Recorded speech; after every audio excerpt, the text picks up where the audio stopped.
1. So over a year ago, I was at my father's for the weekend, and before he took me home, we went to a restaurant for breakfast. This was at the Perkins Restaurant and Bakery, Butte, Montana. It was a Sunday morning, probably like 10 a.m., and it was packed. We walked in, and my father's first words were, "We might have to find somewhere else." We managed to get some seats. They were in the middle row of tables between 2 rows of booths to our right and left. We were at the very end of the line right next to the door. The waitress comes by and we both get coffee. The coffee is hot as hell, too much to even touch, which I learned by burning myself on the ceramic. Anyways, we're looking through our menus when something happens in the corner of my eye over the menu I'm holding. I look up, but I don't quite catch it, and I just look back at the menu. The second I look back at the menu, something shifts again. So I look up and watch as my full-to-the-brim coffee cup slides a solid 14 inches across the table. It wasn't super fast, probably took about 3 seconds to move the distance. I didn't even know what to think.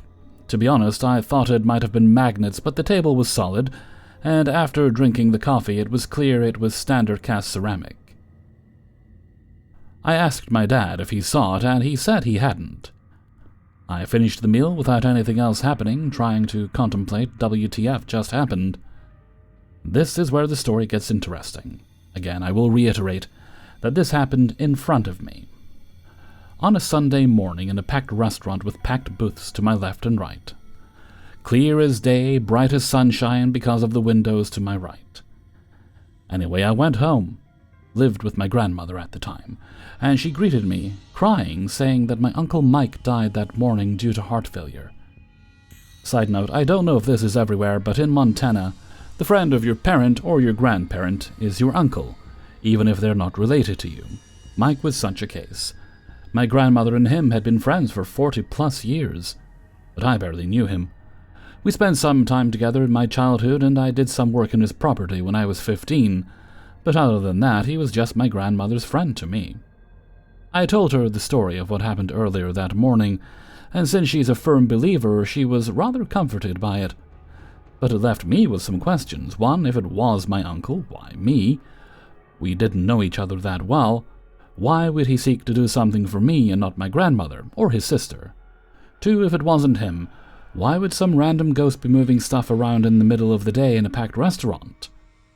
Again, this wasn't some dot on a camera or some shadow in the corner of my eye.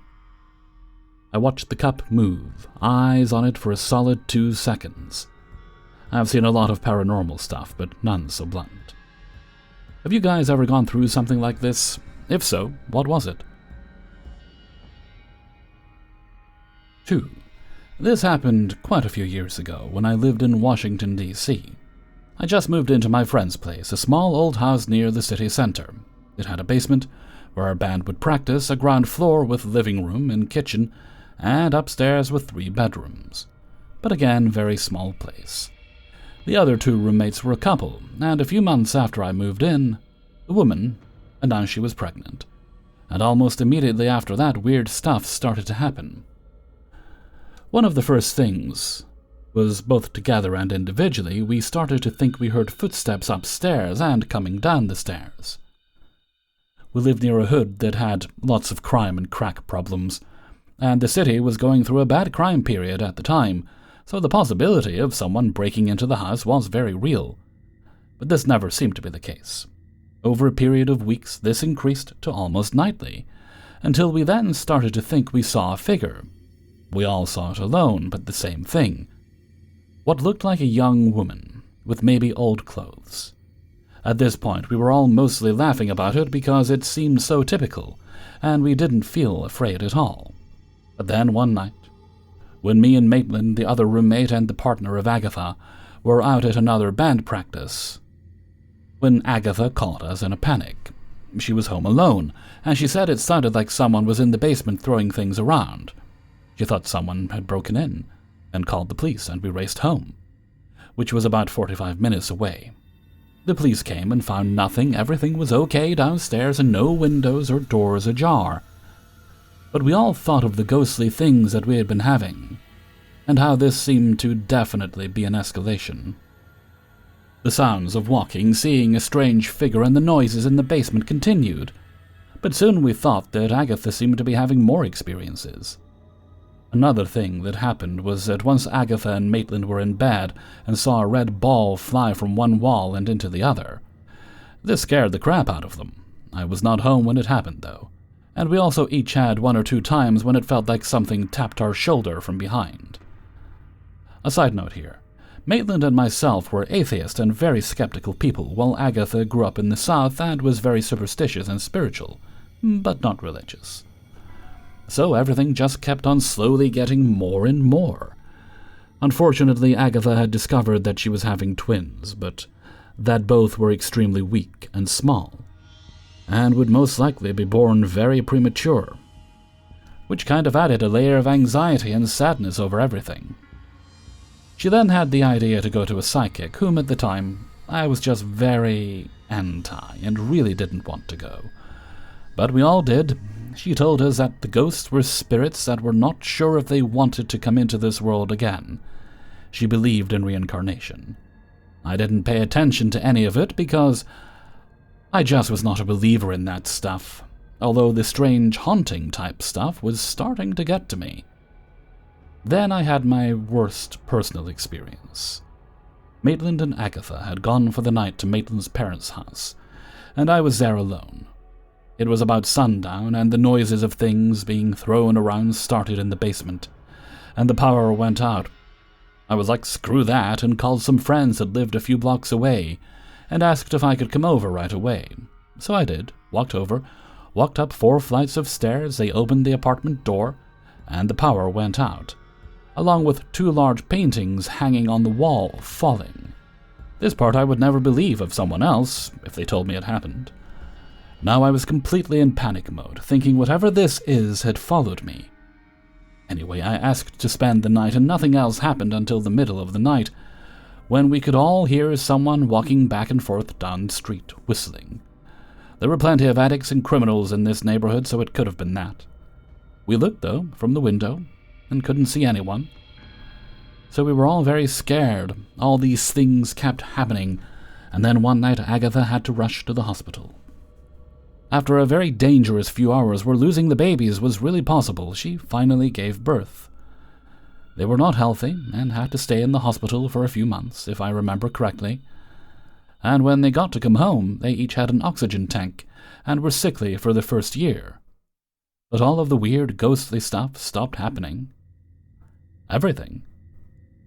I have only had a few weird things happen in my life, and still am super skeptical towards a lot of things. But this I was never able to explain away. Anyway, it was crazy, crazy, crazy. 3. Throughout my childhood, I've experienced a few encounters or other unexplainable events. My mom, sisters, and I lived in a mountain range since 2010. This mountain has had a long history of being a vacation destination. Celebrities would come to ski in the winter or lounge by the lake in the summer. It's been this way for 100 years. Before it was a vacation spot, it was a gold rush town, and before that, it was inhabited by Native Americans. Needless to say, this place is old and has lots of history. My mom owns a thrift store where she receives hundreds of donations a week. From brand new, never-been-worn clothes to old and antique home decor, owning a thrift store means we get our first pick of the items before we put them on sale. Probably most of our decorations, paintings, home furnishings came from the thrift store. A lot of these items are old and we don't know their history or the owners. Anyways, we moved around a lot in this town, house to house, never staying anywhere that long. Thrift stores don't make someone rich. So, a bit of context. My mom was on the bottom floor of the house with its own staircase leading down to it. Yes, I know this house sounds massive. That's just how a lot of houses are in the mountains, multi-level. My first encounter was one morning I was getting ready for school, and at the bottom of the staircase there was a person standing there, in broad daylight. I couldn't see any features or even tell you what they were wearing. It was just a dark figure standing there. I was fully awake, looking at it. Just as quickly as it appeared, it vanished. No explanation. Later that night I told my older sister about what I had seen. She said we can cleanse the house and my room. We did a cleaning spell, she's a white witch, and as soon as the spell was done I got a bloody nose. I'm not saying that was related to anything, it's just one hell of a scary coincidence for a 14-year-old boy. Throughout the next few months, my family and I would experience other things in the house, like incoherent whispering or sounds like someone was in the house when no one was out of bed in the middle of the night. We would often smell cigar smoke, even though none of us smoked. Our closest neighbor was far away on this backwoods mountain road, all things we can't explain. We moved to the next house where we lived for 5 years. In that house I have witnessed glass cups randomly exploding into a bunch of small shards all over the place. Doors opening and closing randomly, cups of water jumping into the air and falling to the ground. This is when I started to believe that the houses weren't haunted, but in fact, an item we brought from the last house to the new one. In 2021, when I was 21, I moved out to the city and got an apartment with my older sister, leaving my mom and younger sister. I experienced nothing until 2022, when I helped my mom move into a new house. In late 2023, I was visiting them, lights flicker and strange sounds, which is unusual for old houses. Because that's what most of these houses in the area were, old. But it wasn't until my mom and I were talking in the kitchen that we watched items from an open pantry shelf fly across the room. If my mom didn't witness it with her own eyes, I doubt she would believe me. The next day, when I was home alone, my mom was at work, and my sister was at cheer practice. Someone called my name. I heard it loud and clear coming from inside the house. I have no explanation. In early 2024, I went back and visited again. I was in her guest room at 3 a.m. on my phone before sleeping. When the closed door swung open, I watched for a minute or two before I heard knocking on said door. The knocking was sporadic. Every time I tried to record it, it would stop. It went on for 15 to 20 minutes. I was ready to go to bed now, so I politely asked it to stop so that I can sleep, and it did. I think my mom brought home a haunted item from her thrift store, and whatever is attached has come with us from house to house. I wish I knew what it was connected to, but we have so many old chests and lamps and paintings and who knows what else. All I know is that it's never directly tried to hurt us, and I'm okay with that. 4. For some background, I grew up involved in scouting and left around the age of 15. I have recently become involved again as a leader, and I have forgotten about my experiences camping in rural Australia until revisiting a campsite and reminiscing on some scary stories. I was about 13 or 14 at the time and had gone on a camping trip with my troop. We went to a campsite we stayed at often, as it was only around 30 minutes away from our city. It was large and open to account for many scouts, as it acted as a hub for my state's combined activities that all groups would attend. But this particular camp was only for our group, which consisted of 10 or 12 people. We set up camp in a back corner of the campsite, which was backed by a fence and thick trees, leading to a cliff overlooking a river if you walked far enough. We arrived around 6 p.m., set up camp, and basically went straight to bed. It's fairly consistent in my area that asking 11 to 15-year-olds to set up camp takes far longer than it should, and we were pretty tired. In the center of the campsite was a large toilet block surrounded by rocks and separated into 4 sections: male and female, adult and youth. Our campsite was probably about 300 or so meters from this block. The first 2 nights went without incident, but it was our 3rd night that something occurred that left myself and 2 others with a sleepless night and an apprehension to camping there again. It was 3 to a tent, and we all hopped into our sleeping bags for our last night before heading home. The others in the tent, Olivia and Jess, dozed off fairly quickly, but it took me a little longer. I've always struggled to fall asleep and stay asleep, so When I seemingly randomly woke not long after nodding off, it wasn't a huge shock. Nothing seemed amiss at first, so I closed my eyes to try to fall asleep once again. It only took a few seconds for me to hear footsteps walking towards the toilet block. We were camped on an area of lush green grass that scrunched under your feet, and the sound of someone walking was distinct in the quiet night. I thought it was strange. I hadn't heard a tent zipper but brushed it off. A few minutes later I heard them approaching, still a normal course of events, until the footsteps stopped outside our tent. I looked over and both Olivia and Jess were sound asleep, so I knew it wasn't one of them. I waited a few seconds, and they continued moving again, so I figured it was strange but brushed it off. It then sounded as though the footsteps looped around the group of tents and back to ours. The other side this time. The tents were set up in a line, with a fair amount of distance between to account for guy ropes as wind had been forecast. But on this night, the wind was almost non-existent. The person or thing had seemed to walk around the whole line, to stop back at ours again, which was the second closest to the toilet block in a line of 4. I then heard them walk toward the tree line. I sat up, listening as closely as I could now. At this point, I was sure it wasn't one of us. The behavior of the footsteps was too strange.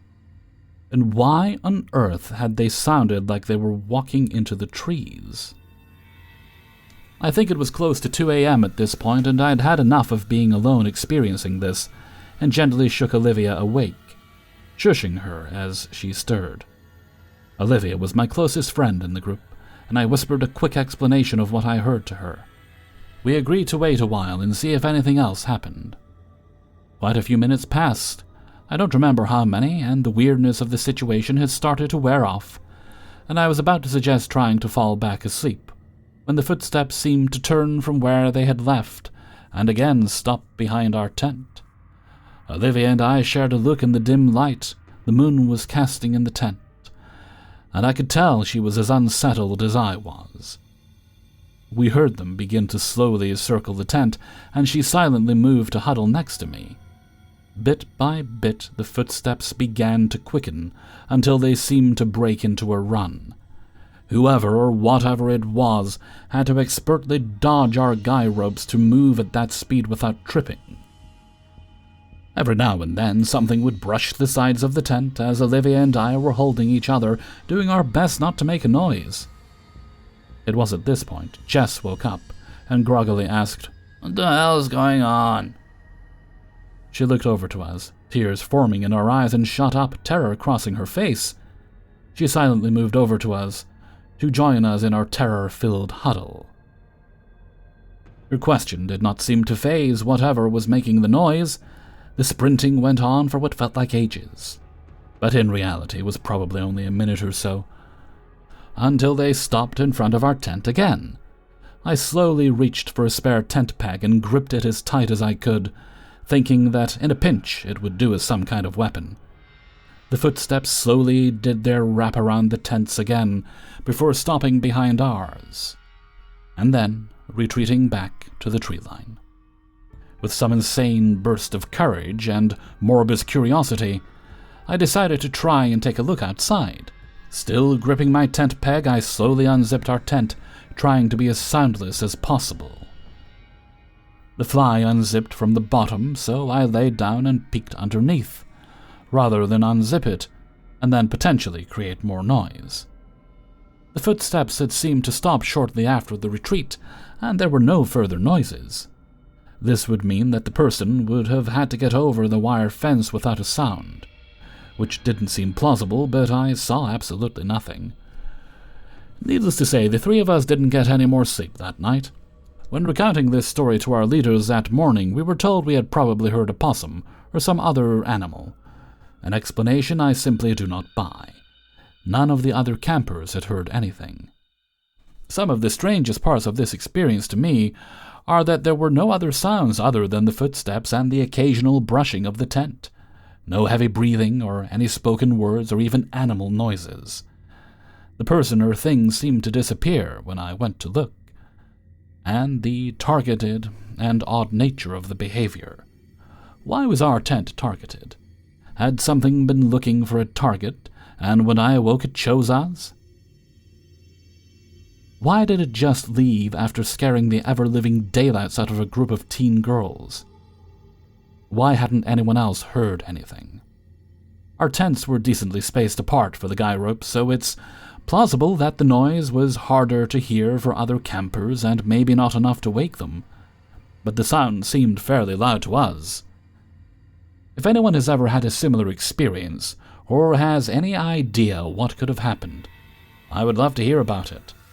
This isn't the only experience I've had while camping, and not the only one at this campsite, but certainly the only one of this magnitude that I had at this particular spot. I know there are some creatures and lore attached to rural Australia, but I'm a little uneducated on them, and would love to learn what this could have been. 5. I want to start sharing my experiences. I will start from the year 2017, when I rented a room in the middle of 2 others. Since this was the first time I rented a room, I thought that feeling like I'm being watched or uncomfortable was normal. The door handle to the room had a keypad, so I needed my own code to get in, that only my landlord knows. This guy was a super creep ex-cop guy, and the only thing he told me about the room was the last guy who rented it painted the room black and was selling weed. The room was repainted brown. Now for the experiences. Starting casually, I would hear small footsteps from my door down the hallway. No problem, I just assumed it was the roommates. Roommates were way older guys with full-time jobs or so. But on a Sunday, it was just me on the 2nd floor, and I went to shower. The bathroom door slowly opens and I yell out, "Hey, it's me, I'm in here." Then I see a shadow. So I finish up quickly and texted the landlord if he just came upstairs. He was downstairs watching TV. I thought maybe since I worked on Sundays and I stayed home that he thought an unknown person was showering and went to check. Saw it was me and rushed downstairs and pretended he didn't do it. Things began to pick up. The more I acknowledged things, like quickly looking around the room, opening my door to check the hallway, the more shadows I kept seeing. I had my girlfriend visit me, and when she was leaving, I stood at the staircase and she was by the foyer. I felt something pass behind me, my spine tingled, and I felt an immediate wave of energy pass me, like getting goosebumps or something. Then I heard steps coming from my landlord's apartment. His door was open but the lights were off, so I looked behind me. Like, what was that? My girlfriend awkwardly said bye. I thought she saw him watching us or something, but no, she texted me that a huge shadow was on the wall, coming down the stairs and into the landlord's apartment. So, from the first weeks of sleeping and feeling like I'm being watched, it finally happened. I was laying in bed and I felt hands on my head. I was too afraid to open my eyes. The second time this happened, I opened my eyes and saw nothing. I looked around and saw bright red circles floating. They were like eyes. So the third time, I told myself, open your eyes and fight this thing.